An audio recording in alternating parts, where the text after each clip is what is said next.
తాకట్లో ఉన్న మీ బంగారాన్ని విడిపించి ఆ రోజు ఆన్లైన్ రేటుకి కొంటాం. Sharma gold company.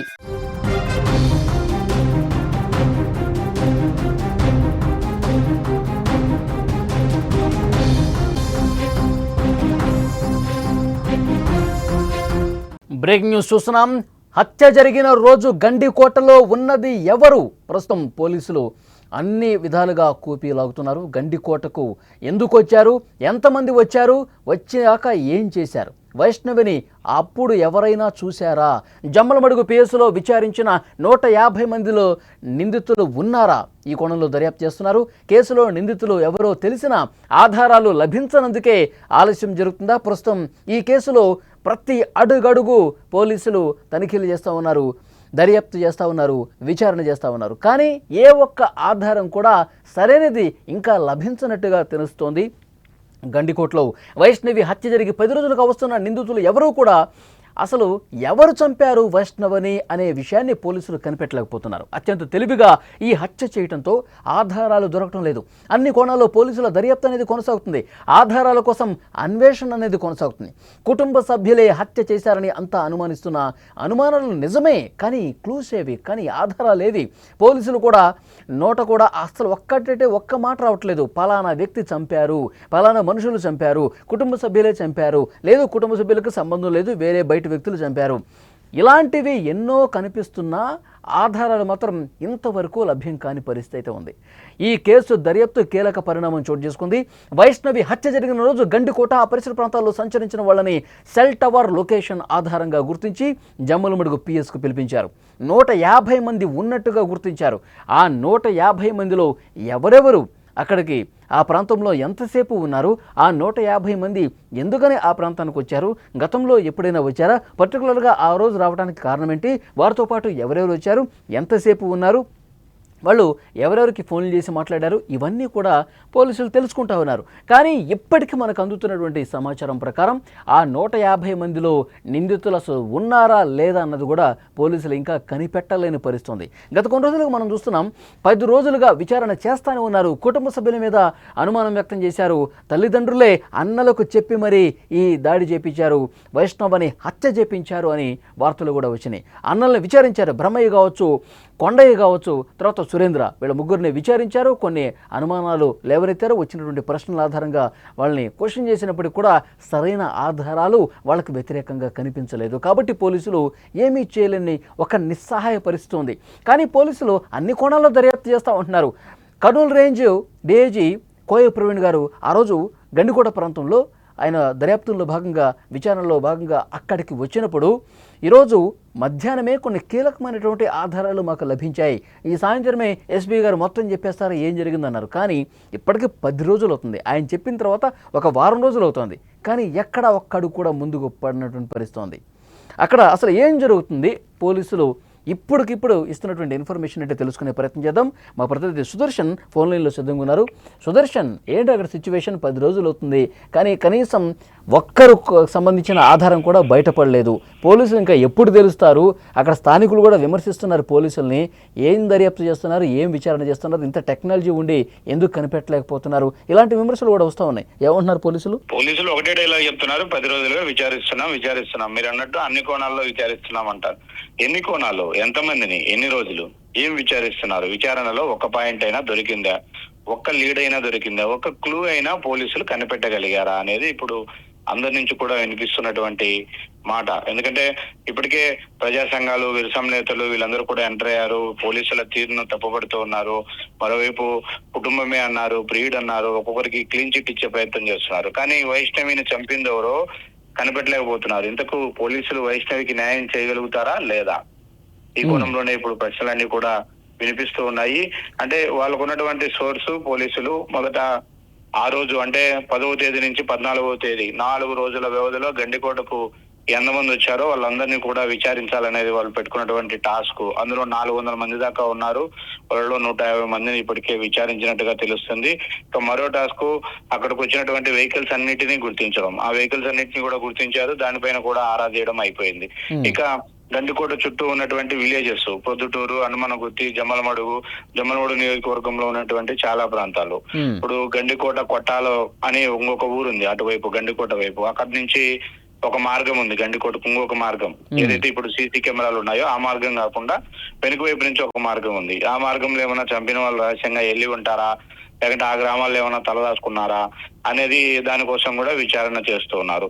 అలాగే ప్రొద్దుటూరు, ముఖ్యంగా ప్రొద్దుటూరులో కూడా చాలా అనుమానాలు ఉన్నాయి. ప్రొద్దుటూరుకు సంబంధించి చాలా మందిని పోలీసులు రహస్యంగా విచారిస్తూ ఉన్నారు. ఒక డిఎస్పీ ఆధ్వర్యంలో ఒక 2 వెహికల్స్ పెట్టుకొని నిత్యం మఫ్టీలో పోలీసులు వాళ్ళకి అనుమానం వచ్చిన వాళ్ళందరినీ కూడా లిఫ్ట్ చేస్తూ ఉన్నారు. నిన్న కూడా ప్రొద్దుటూరులో ఒక వ్యక్తిని రహస్యంగా విచారణకు తీసుకెళ్లి విచారించినట్టుగా మనకు సమాచారం ఉంటుంది. కానీ ఇంతవరకు ఎలాంటి క్లూ దొరకట్లేదు. అందరూ అనుకున్నట్టుగా పేరెంట్స్ పాత్ర ఉందా అంటే దానిని ఎక్కడా కూడా పోలీసులు ఇసుమంతా కూడా నిర్ధారించలేదు. అయితే సుదర్శన్ ఆ రోజు కోయ ప్రవీణ్ సంఘటన స్థలానికి వచ్చి పరిశీలించినప్పుడు ఆయన ఒక మాట చెప్పారు, మాకు ఈ ఉదయమే కొన్ని ఆధారాలు, నిందితులకు సంబంధించిన ఆధారాలు దొరికాయి అన్నారు. మరి ఏంటి ఆధారాలు ఇంతవరకు బయట చెప్పలేదు ఆయన? అదే ప్రశ్న మనము సుమన్ టీవీకి ఎక్స్క్లూజివ్ గా ఎస్పీ గారు ఇచ్చిన ఇంటర్వ్యూలో కూడా ప్రశ్నించడం జరిగింది. అంటే మేము కొన్ని ఎవిడెన్సెస్ దొరికాయి మాకు, వాటిని క్లారిఫై చేసుకుంటే కన్నా ఖచ్చితంగా వీళ్ళే ఉండొచ్చు అని మేము ఆ రోజు భావించాము. కానీ అవి వీగిపోయాయి, ఆ క్లూస్ మాకేమీ ఉపయోగపడలేదు, వాళ్ళ పాత్ర లేదు అని తేలిపోయింది అన్నాడు. కానీ తర్వాత స్టెప్ ఏంది అనేది పోలీసులకు ఇప్పుడు కూడా అర్థం కావట్లేదు. వందలాది మందిని అయితే విచారించామని చెప్తున్నారు, కానీ ఎవరి నుంచి కూడా ఎలాంటి ఆధారము లభించట్లేదు. అదేమి వేరే దేశంలో జరిగింది కాదు, అలాగని ఏదో అటవీ ప్రాంతంలో జరిగింది కాదు. రోజుకు వందలాది మంది వచ్చే టూరిస్టు ప్రాంతంలో, అది కూడా పట్టపగలు, అర్ధరాత్రి కూడా కాదు, పట్టపగలే జరిగింది. అలాగని మృతదేహం ఏమైనా గల్లంతైందా అంటే అది లేదు. మృతదేహాన్ని అక్కడే గుర్తించారు. కానీ ఇంతవరకు డాగ్ స్క్వాడ్ కానీ, క్లూస్ టీమ్ కానీ, పోలీసులు ఇన్వెస్టిగేషన్ లో కానీ ఎలాంటి ఆధారాలు దొరకట్లేదు అన్నది పోలీసులు ఫస్ట్ నుంచి కూడా చెప్తున్నటువంటి ఒకే డైలాగ్. కాకపోతే విచారిస్తున్నాం. ఇప్పుడు ఈ 150 మంది ఉన్నారుగా సుదర్శన్, ఇప్పుడు ఈ 150 మంది ఎవరైతే ఉన్నారో గండికోటకు వచ్చిపోయిన వాళ్ళు, వాళ్ళల్లో ఏమైనా కొద్దిగైనా అనుమానం కనిపిస్తోందా? ఏ అనుమానాలు లేవు. ఎందుకంటే ఆ అమ్మాయి ఎవరి సెల్ఫీ ఫోటోల్లో అమ్మాయి ఫోటో కనిపించిందో స్వయంగా, అంటే ఒక ఫోటోలో అమ్మాయి కనిపించిందంటే వాళ్ళు అత్యంత దగ్గరగా అమ్మాయికి రీచ్ అయి ఉంటారు. ఆ రోజు ఆ అమ్మాయి చుట్టూ సంచరించి ఉంటారు. అలాంటి వాళ్ళని కూడా విచారించారు. అలాగే ఆ ఫోటోలో ఉన్న అనుమానాస్పదంగా టెంపుల్ బయట గానీ, గండికోట ముఖద్వారం వద్ద గానీ, వేరే హరిత హోటల్ దగ్గర గానీ ఇక్కడ ఉన్న వాళ్ళందరినీ కూడా ఐడెంటిఫై చేశారు. కానీ ఎవరి నుంచి ఎలాంటి సమాచారం రావట్లేదు. ఇక ముఖ్యంగా గండికోట గ్రామస్తులు, కోట లోపలే ఒక విలేజ్ ఉంటుంది గండికోట విలేజ్, అక్కడ 150 కుటుంబాలు ఉంటాయి. ఆ గ్రామస్తుల పాత్ర ఏమన్నా ఉంటుందనే కోణంలో కూడా ఆ గ్రామంలో అనుమానంగా ఉన్న వాళ్ళందరినీ కూడా తీసుకెళ్లారు. వాళ్ళ సెల్ ఫోన్లు స్వాధీనం చేసుకుని అవన్నీ కూడా వెరిఫై చేశారు. మరోవైపు కాల్ డేటాను పూర్తిగా ఈ 10 రోజులుగా వాళ్ళు అనాలిసిస్ చేస్తూ ఉన్నారు. కానీ ఆ కాల్ డేటాలో కూడా ఎక్కడా కూడా ఒక్క క్లూ కూడా దొరకట్లేదు. చెప్పండి. రాను పోలీసులు విమర్శలు ఎదుర్కోక తప్పదు. కుటుంబ సభ్యులు ఏం చెప్తున్నారు? వాళ్ళ తల్లిదండ్రులు ఇప్పుడు ఏం చెప్తున్నారు? 10 రోజులు అవుతుంది కదా. కుటుంబ సభ్యులు నిజానికి ఒక కేసులో ఎవరైనా బాధితులు ఉంటే ఆ బాధితుల తరపున వాయిస్ వినిపిస్తారు. మా అమ్మాయికి న్యాయం చేయాలి, ఇన్ని రోజులుగా ఎందుకు విచారణ చేయట్లేదు, ఇంకా నిజాలు ఎందుకు తేల్చట్లేదు అనేది డిమాండ్. అయితే అలాంటి డిమాండ్లు ఏవి కూడా కుటుంబ సభ్యుల నుంచి రావట్లేదు. ఎందుకంటే ఈ కేసులో కొంత ప్రత్యేకం. మొదటి నుంచి కూడా వాళ్ళపైన అనుమానాలు వస్తున్న నేపథ్యంలో వాళ్ళు కూడా 2-3 రోజుల క్రితం వరకు కూడా విచారణ ఎదుర్కొన్నారు. అయితే 2 రోజుల నుంచి వాళ్ళని కూడా విచారణకు పిలవట్లేదు. వాళ్ళందరూ వాళ్ళ ఊర్లోనే ఉన్నారు. కుటుంబ సభ్యులందరూ కలిసి ఒకే చోట వాళ్ళు ఉంటూ ఉన్నారు. అలాగని వాళ్ళ నుంచి కొత్త డిమాండ్లు ఏమీ లేవు. మా అమ్మాయి చనిపోయింది, మా అమ్మాయిని చంపేశారు అత్యంత దారుణంగా తీసుకెళ్లి, కాబట్టి మాకు న్యాయం చేయండి అని అడిగే కంటే కూడా మా పైన అనుమానించకంటే చాలు, మమ్మల్ని ఇన్వాల్వ్ చేయకంటే చాలు అన్న కోణంలోనే తల్లిదండ్రుల తీరు ఉంది. ఓకే సుదర్శన్, మరింత ఇన్ఫర్మేషన్ కోసం మళ్ళొకసారి కాంటాక్ట్ అవుతుంది సుదర్శన్. అదే గండికోటలో వైష్ణవి హత్య జరిగిన 10 రోజులు అవుతుంది, కానీ నిందితులు ఎవరు అనే విషయానికి సంబంధించి పోలీసులు ఇంకా కనిపెట్టలేకపోతున్నారు. అసలు అత్యంత తెలివిగా ఈ హత్య చేయడంతో ఆధారాలు లభించట్లేదా, లేకపోతే పోలీసులు అన్ని కోణాల్లో దర్యాప్తు చేస్తున్నప్పటికీ కూడా ఎందుకు కనిపెట్టలేకపోతున్నారు? ఆధారాల అన్వేషణ కొనసాగుతుందని చెప్తున్నప్పటికీ ఒక్కటంటే ఒక్క ఆధారం కూడా ఎందుకు లభించలేకపోతుంది? అంటే చేయాల్సినటువంటి రీతిలో ఏమైనా ఇన్వెస్టిగేట్ చేయట్లేదా? పోలీసులు నిర్లక్ష్యం ఏమైనా కనిపిస్తుందా, లేదంటే చాలా తెలివిగా ఈ ఈ దారుణానికి పాల్పడ్డ వాళ్ళు వ్యవహరించారా? ఈ హత్య చేసిన వాళ్ళు అంత తెలివిగా ఈ హత్య చేశారా? ఎందుకంటే ఇంత టెక్నాలజీ ఉంది, ఇంత సీసీటీవీ ఫుటేజ్ పరిశీలిస్తున్నారు, కాల్ డేటా పరిశీలిస్తూ ఉన్నారు. ఇటు కుటుంబ సభ్యులు కాదని తెలుస్తూ ఉంది, అన్నదమ్ముల మీద అనుమానాలు ఉన్నాయి, కానీ వాళ్ళకి వ్యతిరేకంగా ఆధారాలు కూడా సంపాదించాలని పరిస్థితుంది. మరి ఆ గండికోట ప్రాంతంలో సమీపంలో ఉన్న గ్రామస్తుల ప్రమేయం ఉందా అంటే దానికి సంబంధించిన ఆధారాలు లేవు. మరి 150 మంది వచ్చారంట ఆ రోజు గండికోటలో ఈ అమ్మాయి హత్య జరిగినప్పుడు. మరి ఆ 150 మందిని విచారిస్తుంటే వీళ్ళకు కూడా ఎలాంటి సంబంధం లేదని చెప్తా ఉన్నారు.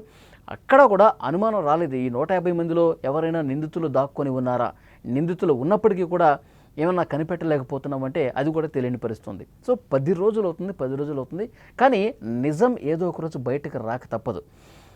ఎవరైనా ఎంత చాకచక్యంగా ఎంత తెలివిగా ఈ హత్య చేసినా సరే ఏదో ఒకటి కనీసం ఒక చిన్న ఆధారమైన ఒక చిన్న క్లూ అయినా ఆ హత్య చేసినటువంటి నేరస్తుడు వదిలిపెట్టి ఉంటాడు. కానీ దాన్ని పట్టుకోవడంలోనే లేట్ జరుగుతుంది. సో మరొక వారం రోజులైనా సరే, మరొక 4-5 రోజులైనా సరే డెఫినెట్గా హత్య చేసిన వాళ్ళు దొరుకుతారు. అది కుటుంబ సభ్యుల, లేకపోతే సొంత అన్నలకు సంబంధించినటువంటి వాళ్ళ, లేకపోతే లోకేష్కి సంబంధించిన ఫ్రెండ్స్ ఎవరైనా ఉన్నారా, లేదంటే అక్కడ ఎవరైనా అల్లరి మూకల, ఏది ఏమైనప్పటికీ కూడా ఆధారాలు అనేవి సంపాదించడంలో లేట్ అవుతుంది, కానీ పక్కాగా మాత్రం దొరుకుతారు. హత్య చేసిన వాళ్ళు ఎవరు అన్నది కనిపెట్టే అవకాశం తప్పకుండా ఉంటుంది. అన్ని కోణాల్లో అన్ని రకాలుగా దర్యాప్తు చేసి పక్కాధారాలు, ఎందుకంటే కొంతమంది అనుమానం ఉంది. ముందుగా అనుమానం వ్యక్తం చేసింది బ్రదర్స్ మీదే, ఎందుకంటే బ్రహ్మయ్య కావచ్చు, కొండయ్య కావచ్చు, సురేంద్ర కావచ్చు, వీళ్ళు కొంత అనుమానంగా కనిపించారు. వాళ్ళ పేరెంట్స్ ఏమో అన్నలెట్ట చంపుతారు, వ్యవస్థలను చేసి అంత దారుణంగా చెల్లిని అన్న చేస్తాడా అని చెప్పి వాళ్ళు కొట్టిపారేస్తూ ఉన్నారు. కానీ కొంత అనుమానం ఉంది కాబట్టి ఆ కోణంలో విచారించిన క్రమంలో ఆధారాలు మాత్రం దొరకట్లా.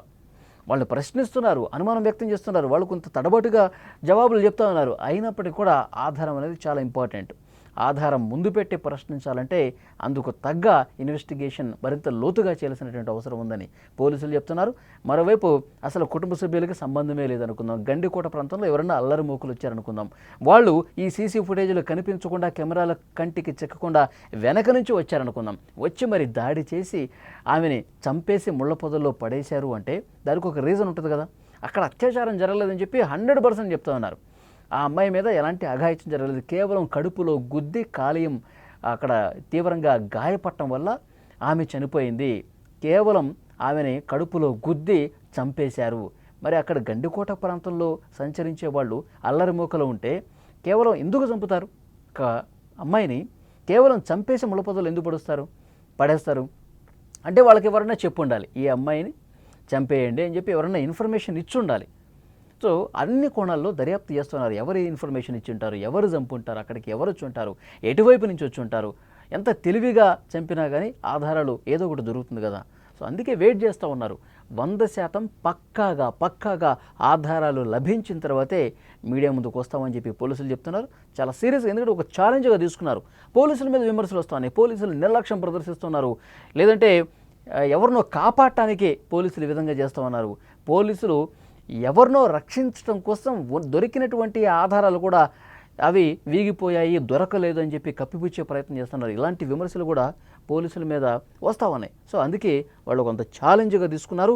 ఎవరున్నా సరే వదిలేది లేదు, అన్నీ కూడా అతి త్వరలోనే తెలుస్తాయని చెప్తున్నారు. సో 10 రోజులైంది, ఇంకెన్ని రోజులు పడుతుందో తెలియాలి, కానీ ఇన్వెస్టిగేషన్ ఒక పక్క సీరియస్గా జరుగుతోంది.